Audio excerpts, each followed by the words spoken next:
कि काली नाग जिस जिस फण को उठाता है उसी उसी पर भगवान अपना चरण पटकते हैं। अब ध्यान दें, भगवान इस लीला के माध्यम से क्या संकेत कर रहे हैं?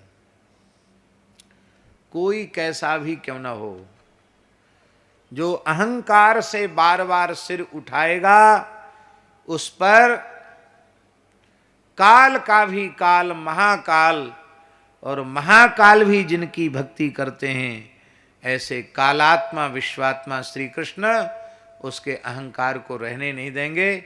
जब जब सिर उठाएगा अहंकार से तो उसे काल के पैर की चोट खानी ही पड़ेगी। कालो कलयताम अहम, गीता जी में भगवान ने कहा कलयताम अहम काला, भगवान ही काल है, काल की चोट खानी पड़ेगी। आप चाहते हो कि काल की मार आप पर पड़े और आप आंख से, मुंह से, नाक से खून निकले, आप हाहाकार करें? ऐसा चाहते हैं आप क्या? ऐसा चाहते हो तो अहंकार में सिर उठाना, नहीं तो सदा मस्तक झुकाकर रखना। किसको झुकाए मस्तक? कहाँ झुकाए मस्तक? कौन है झुकाने के योग्य? तुलसीदास जी से पूछिए, जड़ चेतन जग जीव जत, सकल राम मैं जान, बंदऊं तिनके पद कमल, सदा जोरि जुग पान। सिय राम मैं सब जग जानी, करहूं प्रणाम जोरि जुग पानी। एकादश स्कंद में तो भगवान श्री कृष्ण उद्धव जी से कहते हैं, विसृज्य स्मय मानान स्वान विरीडान च लौकिकीम, प्रणमेद दंडवधूमऊ आस्वचांडाल गोखरम। कहते अपने अहंकार को त्याग करके, लज्जा को त्याग करके पृथ्वी पर लौट कर साष्टांग प्रणाम करे। किसको? आश्व, आसमंतात, स्व माने कुत्ता, चांडाल गाय गधा, जो भी सामने आवे वह भगवत रूप ही है, ऐसा मानकर प्रणाम करें। कहां आज हम प्रणम्यों को प्रणाम नहीं करते? प्रणाम करना तो लोग भूल ही गए। माता पिता को प्रातःकाल उठकर श्रद्धा पूर्वक जिस विधि से प्रणाम करना चाहिए, उस विधि से प्रणाम कौन कौन करता है? सही सही बताना। बोलो, केशव करते हो? कैसे करते हो? पहले बताओ कैसे करते हो, तो हमको तो पता चलेगा ना। चलो ठीक है, ये भी तो अच्छा है, सिर झुकाते हैं चरणों में। नहीं, पुरुष वर्ग को साष्टांग और नारी वर्ग को पंचांग प्रणाम करना चाहिए। कैसा प्रणाम करना चाहिए? साष्टांग माने लंबी दंडवत करके। यदि चरण छूना हो अपने बाबा दादी के, माता पिता के, अपनी बड़ी बहन के, तो दाहिने हाथ से दाहिना चरण और बाएं हाथ से बाम चरण, ये विधि। अब लोग एक हाथ से प्रणाम करते हैं। शास्त्रों में लिखा है, एक हस्त प्रणामंच हंति पुण्यम पुराकृतम। एक हाथ से किया गया प्रणाम पूर्वकृत संपूर्ण पुण्यों का नाश कर देता है। पहले जितने भी पुण्य कर्म हुए हैं, एक हाथ से प्रणाम किया, सब जय सिया राम, सब खत्म। इसलिए एक हाथ से कभी प्रणाम नहीं, दोनों हाथ से प्रणाम करो, दोनों हाथ जोड़ लो। आपको वैसी फुर्सत नहीं तो हाथ जोड़ लो।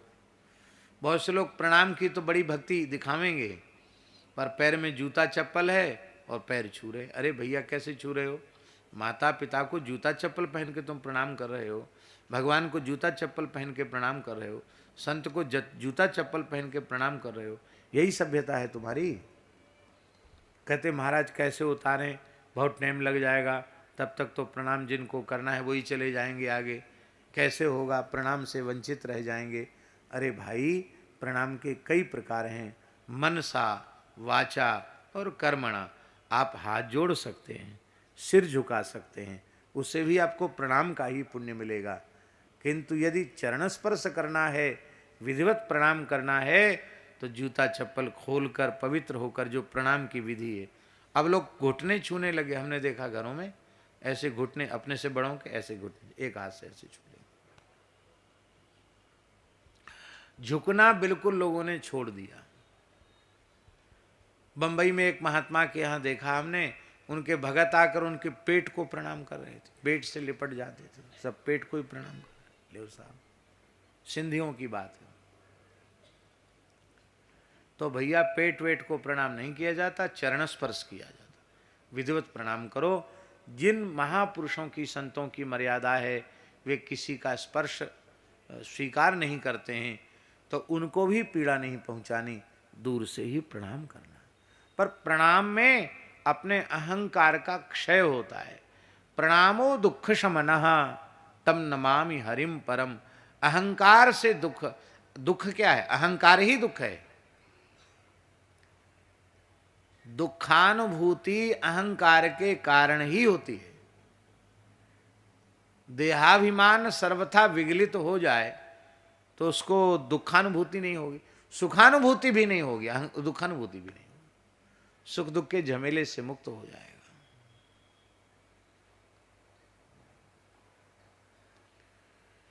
अहंकार ही दुख है, और इस अहंकार रूपी दुख का समन प्रणाम करने से होता है।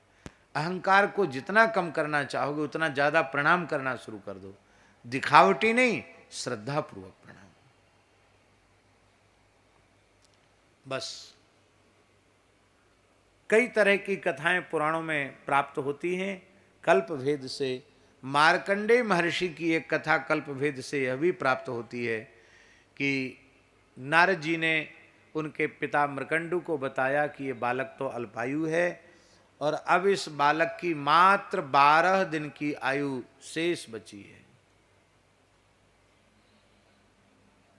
पिता मूर्छित हो गए, एक ही पुत्र है, कैसे होगा। तब नारद जी ने साधन बताया कि बेटा तुम संध्योपासन करके, गायत्री जप करके मार्ग पर खड़े हो जाओ, और कोई निकले उसको प्रणाम करो। तो प्रणाम जिसको किया जाता है उसके मुख से कुछ न कुछ आशीर्वाद निकलता है, उस आशीर्वाद से तुम दीर्घायु हो जाओगे। और वो खड़े थे मार्कंडेय ऋषि, और उसी समय सप्तर्षि निकले। सप्तर्षियों को देखते ही उन्होंने प्रणाम किया। सप्तर्षियों के मुख से एक साथ निकला, दीर्घायुर्भव। क्या निकला? दीर्घायुर्भव, दीर्घायु हो। अब वशिष्ठ जी ने ध्यान से देखा, अरे बोले ये तो दीर्घायु नहीं, तो केवल आज से 12 दिन की आयु है। राम राम, सबके मुंह से एक ही बात निकला, सबके मुंह से ही निकली दीर्घायुर्भव। हम लोगों ने कभी झूठ बोला नहीं, और ये मुंह से दीर्घायुर्भव निकल गए, पूरा कैसे होगा। चलें पिताजी के पास चलें कि थोड़ी लिखा पढ़ी तो आप ही करते हैं, विधाता के लेख, आप कुछ इधर दो बदल कर दो, इधर उधर कर दो। तब उन ऋषियों ने मार्कंडेय बालक को अपने साथ लेकर ब्रह्मलोक प्रयाण किया। ब्रह्मा जी के सामने खड़ा, ब्रह्मा जी ने कहा अरे ये तो अल्पायु है, यहाँ कैसे इसको ले आए। बोले इसीलिए तो लाए हैं, हम सबके मुंह से आशीर्वाद निकला है दीर्घायुर्भव, आप इसको दीर्घायु बनाइए। ब्रह्मा जी बोले ऐसे लेख नहीं मेटे जाते हैं, जो विधना ने लिख दई छठी रात के अंक, राई घटे न तिलबड़े रहोरे दीप जीवन संक, लिखित विधि ललाटे प्रोज्झितुम कस समर्था। ऋषियों ने जुक्ति बता दी। बोले महाराज 12 दिन की आयु है ना इसकी। बोले हाँ 12 दिन की, तो आप अपने दिनों के हिसाब से 12 दिन की आयु कर दो इसकी। आपकी आयु के प्रमाण से जो 12 दिन है उतनी आयु इसको दे दो, तो आपका लिखा भी नहीं बदलेगा और इस दीर्घायु भी हो जाएगा। ब्रह्मा जी का एक दिन कितना बड़ा होता जानते हैं? ब्रह्मा जी के एक दिन में 1000 बार सतयुग, 1000 बार त्रेता, 1000 बार द्वापर, 1000 बार कलयुग व्यतीत हो जाते हैं। 14 इंद्रों की आयु पूर्ण हो जाती है। 14 बार सप्तर्षि मंडल बदल जाता है, सब कुछ बदल जाता है। सारे ब्रह्मांड की भूगोल खगोल की सारी दैवी व्यवस्था परिवर्तित हो जाती है। ऐसी ब्रह्मा जी की रात्रि होती है। तो कहां 12 दिन मनुष्यों की आयु से था, प्रणाम करने का परिणाम यह हुआ कि 12 दिन की आयु देवताओं की आयु, देवता नहीं ब्रह्मा जी की आयु, ब्रह्मा जी की आयु के प्रमाण से मार्कंडेय महर्षि दीर्घायु हो गए। मनु महाराज कहते हैं कि प्रणाम से 4 चीजें मिलती हैं। अभिवादनशीलस्य नित्यं वृद्धोपसेविनः चत्वारि तस्य वर्धन्ते आयुर्विद्या यशोबलम। यदि कोई प्रणाम करता है अपने से श्रेष्ठ पूज्य जनों को तो उसको 4 चीजें मिल जाती हैं, आयु, विद्या, यश और बल। ये 4 चीजें बिना मांगे मिल जाती हैं। माई मेरे श्याम